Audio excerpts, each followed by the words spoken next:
여러분 그 중간고사를 보느라고 이제 그 고생들이 많으셨죠. 첫 시간에는 그 문제를 좀 그 정답을 좀 가르쳐 드리고 성적을 확인해야 되거든요, 여러분들이.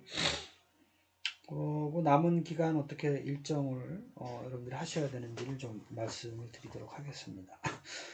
그래서 이학사정보에서 반드시 본인의 그 성적, 그 현재는 그 중간고사를 2번 봤잖아요. 그 점수만 들어가 있습니다. 합계. 그렇기 때문에 여러분들이 그 본인의 점수가 제대로 입력이 돼 있는지 2번 점수의 합계 그를 확인을 하시고 문제가 있으면 저한테 좀 말씀을 하면 확인을 좀 시켜드리도록 그렇게 이제 하겠습니다. 그래서 뭐 책에 있는 문제를 대부분 많이 좀 냈죠. 그래서 그 5세대 제너레이션이라는 얘기고요. 지금 현재 여러분들이나 저는 4세대는 LTE라는 서비스 브랜드 이름이고 사실 이동통신 서비스가 1세대 모토로라의 그 아날로그 시대부터 시작을 했어요. 아날로그 암스 그 소위 말하는 벽돌폰라고 하는 건데요. 그 88 올림픽 때 이제 그 어떤 부의 상징. 왜냐하면 핸드폰이 거의 차 가격 한 대하고 비슷하였으니까 부의 상징으로. 그러다가 이제 디지털화가 되면서 보편화가 됐죠. 그래서 삼성의 애니콜 이런 것들이 들어갔을지 모르겠는데 그러면서 4세대 저희 나라는 이제 무선 접속으로 CDMA 방법을 채택을 했고 미국은 이제 워낙이 경쟁이 됐고 사실 CDMA라는 건 원천 기술은 퀄컴이라는 데서 저희들이 특허를 사서 요즘도 여러분들이 삼성폰 우리나라에서 구매하면 그 미국의 퀄컴이라는 회사에 지분을 얼마씩 주게 돼 있어요. 의무적으로 CDMA. 그 다음에 유럽은 TDMA. 어쨌든 요즘은 뭐 다양한 5G에서 WCDMA에 거쳐서 요즘은 상당히 다양한 복잡한 기술들을 무선 접속에서 쓰면서 가입자가 늘어날 뿐만 아니라 데이터 서비스를 지원해 주기 위해서 많은 개발을 하고 있고 이제 요는 이제 서비스가 어떻게 진화하느냐가 이제 이동통신 서비스에서도 고민인데요. 식수집 뭐 10년 주기 또는 7, 8년 주기로 이제 발전하고 있는데 여전히 그 해외에서는 여전히 이제 식수지를 연구하고 있습니다, 지금. 근데 이제 여전히 이제 기술적인 문제도 중요하긴 한데 서비스적 관점에서 모바일 서비스를 획기적인 걸 지금까지는 여러분들이 쓰고 있는 앱이라는 거가 이제 뭐 그 스티브 잡스의 아이디어였다라는 사람도 있지만 어쨌든 그런 서비스를 모바일로 옮긴 획기적인 역할을 한 게 여러분들 소위 쓰고 있는 스마트폰이기 때문에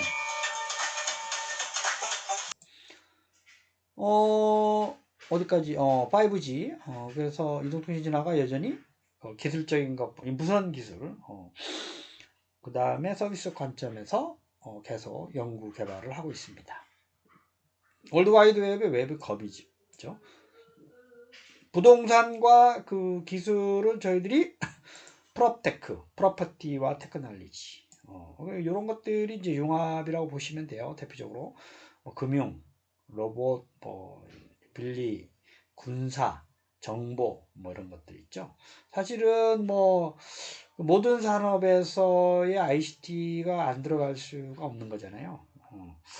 그래서 뭐 ICT가 중요하다라는 얘기를 하려고는 하는 건 아니고 어떤 산업의 효율성이라든지 생산성을 극대화, 그 다음에 뭐 사람의 그 이용 환경, 사람의 어떤 그 편리성, 뭐 이런 것들을 생각을 하게 되면 중요한 얘기이기 때문에 확인을 좀 하셔야 됩니다. 융합해서. 이건 메시업에 대한 설명입니다. 메시업, 그렇죠? 새로운 그 요즘 이제 다 거의 웹 기반의 모바일 웹 특히 또는 이제 인터넷 웹을 해서 그 하는 서비스들 우리가 메시업 서비스라고 그래요. 메시업, 그렇죠? 시드 테크놀로지. 그다음에 저희들이 요거를 추가적으로 좀 설명을 했죠. 어떤 사업이 있으면 그 사업을 수행하기 위해서 RFP를 내고 이것대로 좀 써주세요. 그러면 기업들이 쓴 거 가지고 평가를 해서 가장 그래도 잘할 것 같은 기업, 내가 제시한 그 어떤 산업의 요구사항을 잘 반영해서 쓴 제안서를 가지고 뭐 이렇게 그 자금을 주고 추진하고 모니터링하고 분석하고 이런 과정들이 있는데, 창업 쪽에서도 반드시 여러분들이 어떤 아이디어를 가지고 사업화하고 비즈니스를 하려고 그러면 RFP를 잘 보고 그거에 맞춰서 제안서를 잘 써야 돼요. 일단 뭐 자금적인 부분뿐만 아니라 사업의 구체성, 실행을 하려고 하는 걸 제시를 하려고 할 때 이게 가장 기본적인 문서입니다. 그 다음에 이거는 뭐 위치 등록과 관련돼서 핸드오버에 대한 설명이 책에도 설명이 되어 있죠. 여러분들이 지금도 스마트폰에 어떤 음성 외에 데이터 서비스가 가능한 게 위치 등록하고 핸드오버 두 가지 이동성 알고리즘이 구현되어 있어서 그렇습니다. 이거는 지금 5G에서 핵심적인 기술인데요. 슬라이싱을 나누는 건데, 우리 애플리케이션 서비스별로 슬라이스를 좀 해주게 되면 보다 많은 데이터 서비스는 주어진 주파수를 가지고 동시에 많은 사람들을 서비스할 수 있는 개념으로 제한이 돼서 앞으로도 계속 이제 이런 기술들이 개발이 되고 있습니다. 구글의 AI 캐치프레이즈, 여러분들 책에 있는 거 반드시 좀 확인하시고, 구글의 방향성을 이해하는 데 도움이 되기 때문에 좀 알아두시고, 이거는 이제 인지 AI죠. 그 다음에 HMD 장비는 가상현실. 그래서 요즘 이제 비대면 수업으로 인해서 더 가상현실 교육 쪽에 많은 투자를 교육부에서도 하고 있고, 많이 독려를 하고 있는데, 뭐 제 생각은 교육 쪽에 이제 먼저 될 거라고 생각은 많은 전문가들이 했고, 그 다음에 이제 게임 쪽, 가상현실 게임, 그 다음에 많아요. 산업에 유통 물류의 어떤 환경을 또는 이제 위험한 어떤 공간에서를 시뮬레이션을 직접 가서 하는 게 아니라 가상적인 공간. 미국에서는 실제적으로 책에도 나와 있지만 어떤 자동차 수리하는 거를 직접 해보는 게 아니라 가상현실 속에서 한번 해보는 뭐 그런 거를 사전에 하게 되면 나중에라도 직접적인 걸 할 때 좀 효과를 높일 수가 있는 거죠. 이거는 이제 뭐 제품 이름이니까 책에 있는 거 오큘러스, 페이스북이 만든 죠. 이거 아마존 웹 서비스가 지금 요즘 많이 쓰고 있는 건데요. 유료도 있고 무료도 있으나 무료 서비스를 하게 되면 상당히 많은 그 서비스를 할 수가 있어요. 기본적인 웹 서비스 외에도 데이터 분석과 관련돼서 그 데이터를 자동으로 분석해주고 사용자에게 많은 서비스들을 해주는 플랫폼을 제공해주고 있습니다.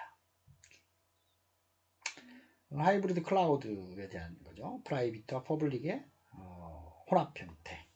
그렇죠? 그 다음에 이것도 책에 있는 건데요. 벤더가 매니지하는 게 IaaS 중에 다 달라요. 그 중에 이제 벤더가 IaaS 중 PaaS, SaaS, 애저 서비스로서의 플랫폼과 인프라스트럭처와 소프트웨어들이 벤더들이 하는 일이니까 그 벤더라고 하는 건 업자, 개발하는 업자, 플랫폼을 개발하고 소프트웨어를 개발하고 인프라스트럭처를 개발하는 매니지하는 영역이 다 다르죠. 그 중에 네트워킹 기능은 IaaS에서 벤더가 매니지를 해줍니다. 자동으로. 여러분들이 네트워킹 기능을 신경 쓸 필요가 없어요. 자동으로 다 벤더들이 해주기 때문에. 이거는 이제 인프라스트럭처에 대한 얘기입니다. 우리가 소위 말하는 클라우드 서비스에 의해서 소프트웨어가 이제는 여러분들이 뭐 구입하는 게 아니라 클라우드 기반의 서비스로 다 진화를 되고 있고 앞으로도 그렇게 될 거고요. 데이터 저장 공간과 하드웨어뿐만 아니라 모든 인프라스트럭처와 서비스, 그 다음에 플랫폼 뭐 이런 것들이 다 기본적으로 서비스 형태로 발전을 할 것이다 라고 하는 것을 이해를 좀 해주시기를 바라겠습니다. 이거 머신러닝에 대한 얘기입니다. 머신러닝 18번은 이거 엣지 컴퓨팅인데, 컴퓨팅에서도 이게 빅데이터랑도 연관이 되어 있긴 한데 이 말에는 그런 말이 없으나 실제적인 요게 이제 중요하게 되는 게 IoT 때문인데요. 수많은 노드들 IoT들이 쏟아내는 데이터를 엣지 컴퓨팅이 아니라 센터 중앙 집중형으로 하게 되면 그 많은 데이터를 어떻게 감당을 하겠어요. 그래서 엣지에서 처리를 하고 뭐 엣지에서 처리가 안 되는 대용량이라든지 좀 뭐 늦게 처리해도 되는 부분, 요거는 센터에서 좀 관리해주고 라는 아이디어가 우리가 클라우드 컴퓨팅에서 엣지 컴퓨팅으로 이제 진화하고 있다고 말씀드렸었죠. 이게 상당히 중요한 기술적인 관점에서 지금 진화하고 있고요.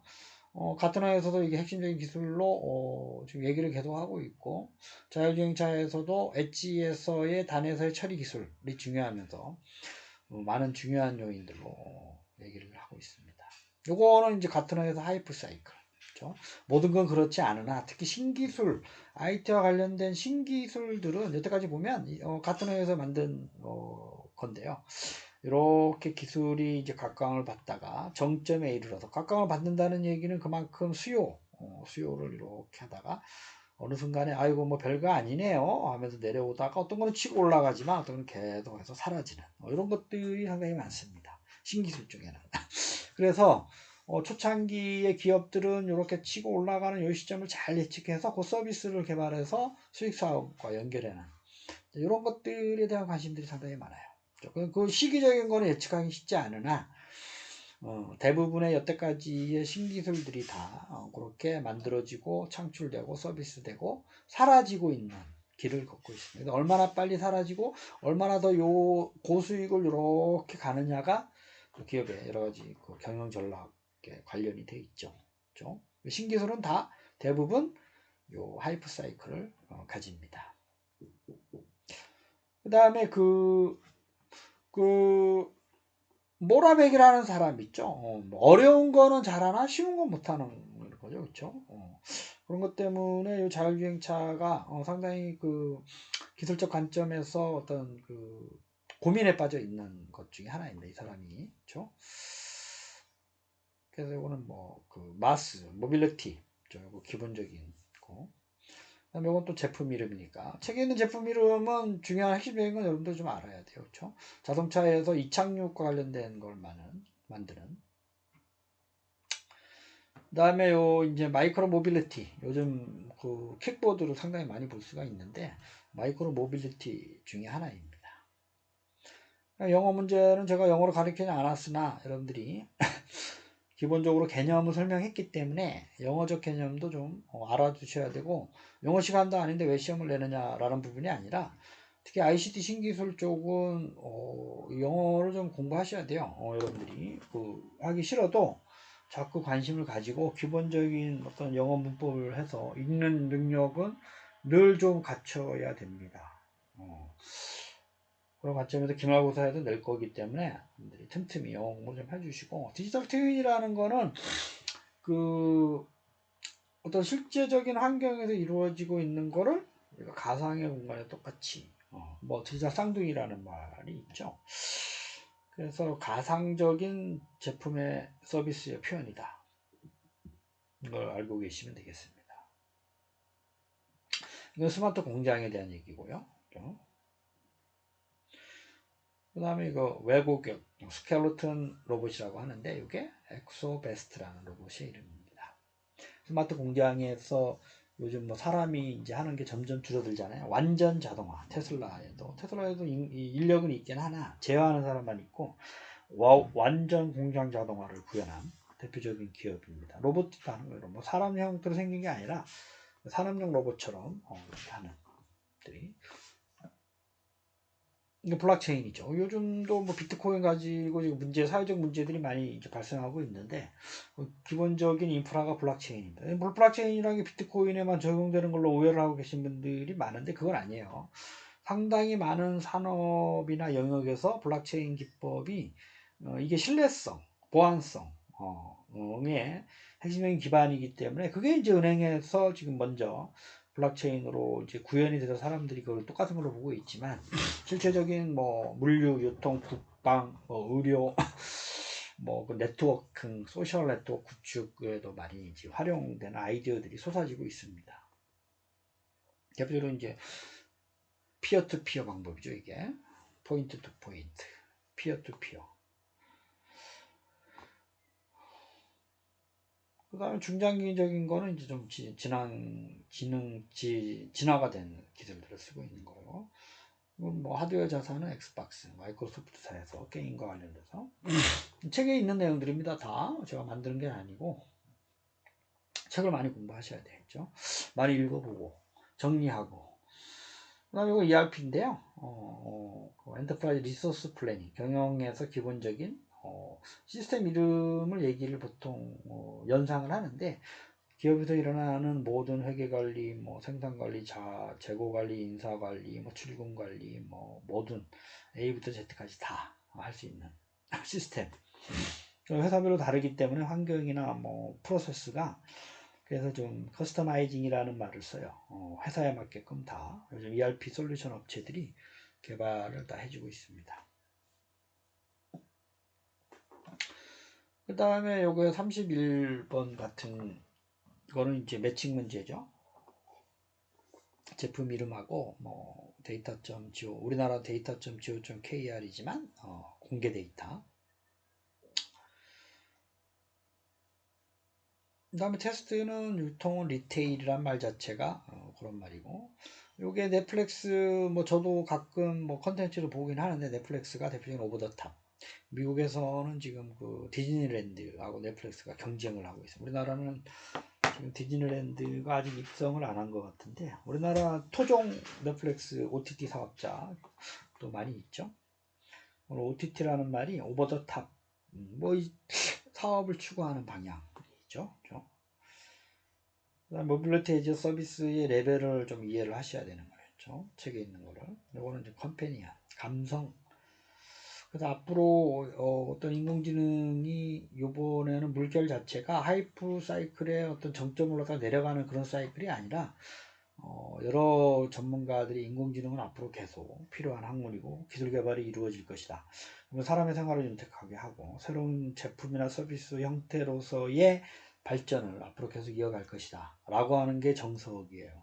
정론입니다. 정론. 여러분들 반드시 공부를 좀 하셔야 돼요. 좀 관심을 가지고. 그 다음에 그 SLA에 대한 얘기, 서비스의 수준을 서로 동의? 협의? 그래서 아까 RFP와 제안서를 하는 업자들 사이에, 그러니까 이런 일을 해달라는 사람하고 일을 하는 사람이 서로 서비스의 수준을 이제 이렇게 합의를 합니다. 뭐 예를 들어서 뭐 가장 기본적으로 언제까지 만들어내느냐, 그렇죠? 뭐 돈은 언제까지 입금을 시키느냐, 어떤 제품을 언제까지 만드느냐, 어떤 소프트웨어를 개발을 할 거냐, 그 다음에 그 성능은 어떻게 될 거냐, 그렇죠?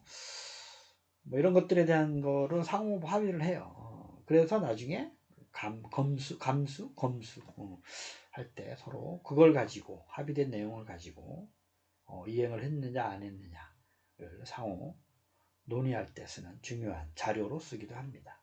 여기서는 뭐 CPU, 뭐 컴퓨터 개발 업체 CPU 가용 시간, 응답 시간, 뭐 구체적인 거죠. 이런 거, 그 안내 데스크, 이런 응답 시간, 서비스 완료 시간, 이런 것들에 대한 협의 자체도 뭐 개발하는 뭐 시스템, 솔루션, 소프트웨어에 대해서 서로 합의를 해야 되는 거죠.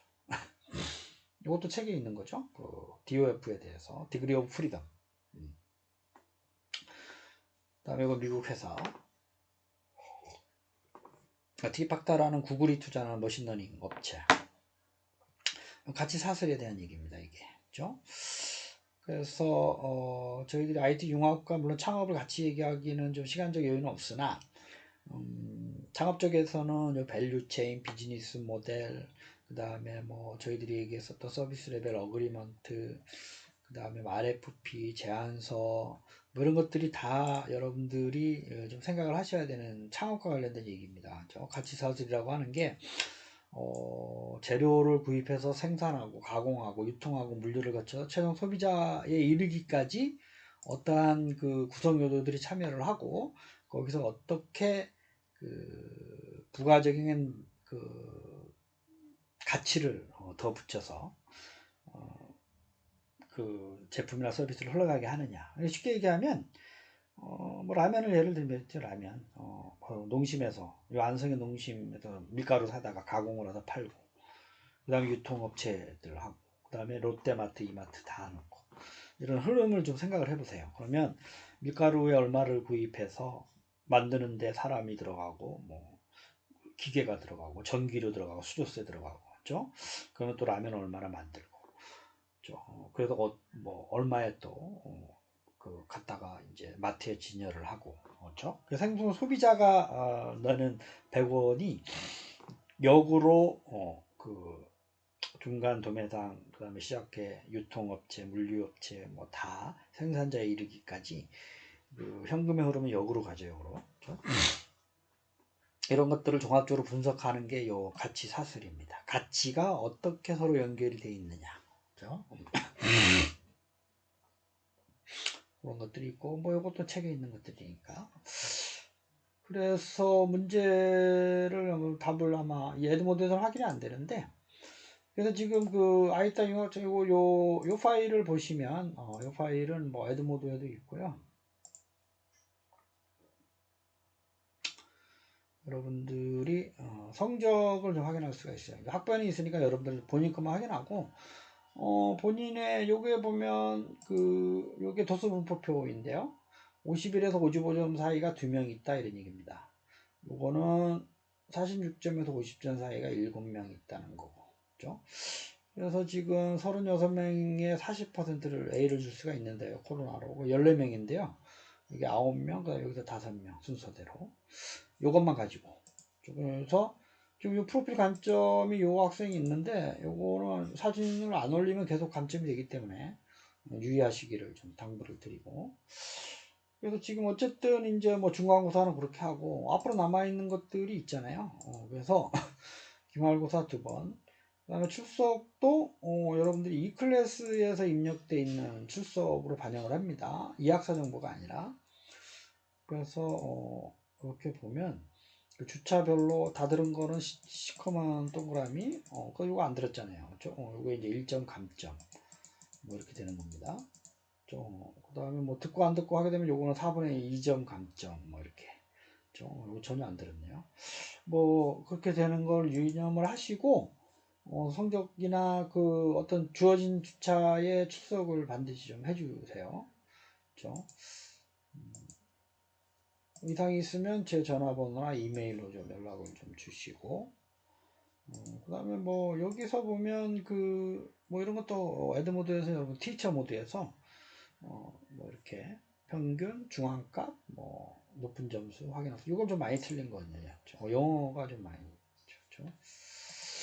확인할 수가 있습니다. 어느 문제를 어려워하느나 이런 거를 이제 좀 확인할 수가 있어요. 이런 것들을 좀 많이 틀렸구나. 그 다음에 뭐 학생별로 또 점수를 좀 확인할 수가 있습니다. 컴퓨터가 하는 거기 때문에 컴퓨터에서 자동 채점해주기 때문에 아마 하자는 없을 것 같고요. 여러분들 어떤 이학사정보에 입력할 때 제가 오류를 할 수가 있으니까 이 학생이 지금 그 보면 요게 마이너스가 들어가 있는 게 그 저기가 없어서 그래요. 요 사진이 입력을 반드시 프로필을 입력을 해주시기를 당부를 좀 드리겠습니다. 그래서 지금 그 어쨌든 지금 온라인으로 하기로 지금 그 교무처 학교 방침이 결정됐고 그렇게 좀 해야 될 것 같아요. 그죠? 이번 학기도 여러분들 좀 양해를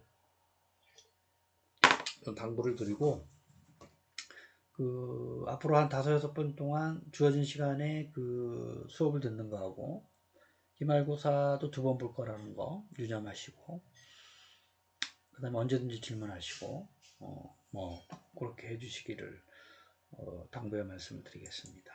여러분 한 주간도 건강하시고 다음 주에 뵙겠습니다. 고맙습니다.